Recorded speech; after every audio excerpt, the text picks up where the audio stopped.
Imagine being locked in a room with the richest, most powerful men in the world. The doors are bolted from the outside.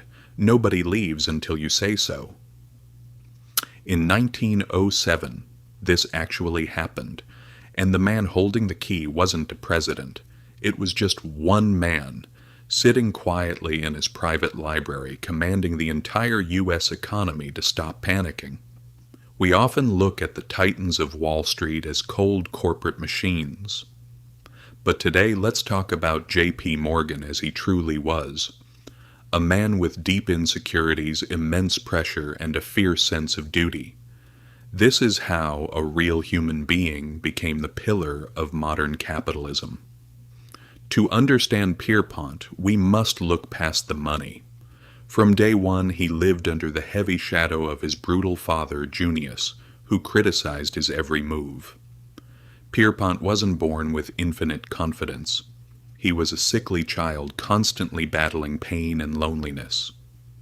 But his biggest battle was right on his face. He suffered from a terrible skin condition that made his nose swollen and red. He hated it, avoided photographs, and knew people stared. But instead of hiding, he used his appearance as psychological armor. He would look directly into his rivals' eyes, forcing them to face his intensity, turning a vulnerability into a weapon of pure intimidation.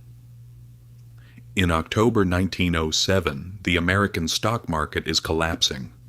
Banks are failing. People are losing their life savings, and the government has no money to stop it. Panic makes everyone act like children. So, Morgan steps in as the only adult left.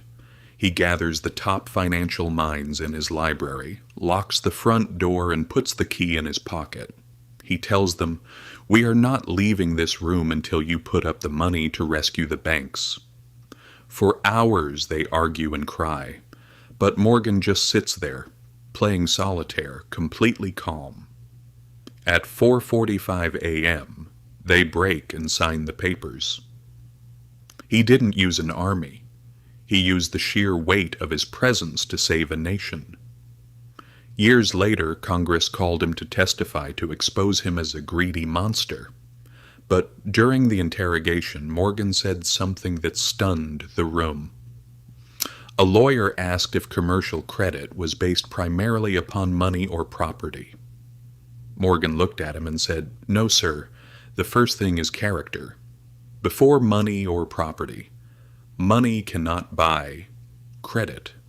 A man I do not trust could not get money from me." To him, business wasn't just cold numbers on a spreadsheet. It was a network of trust and human reputation. If your word meant nothing, your billions meant nothing. What do you do when you've conquered the financial world? Where do you find peace? For Morgan, it was art. In his final years, he spent half his fortune buying rare paintings, ancient Bibles, and sculptures from Europe. People thought he was just hoarding wealth, but those close to him knew the truth. He was an exhausted, lonely man looking for things time couldn't destroy. Money was temporary, but beauty was eternal.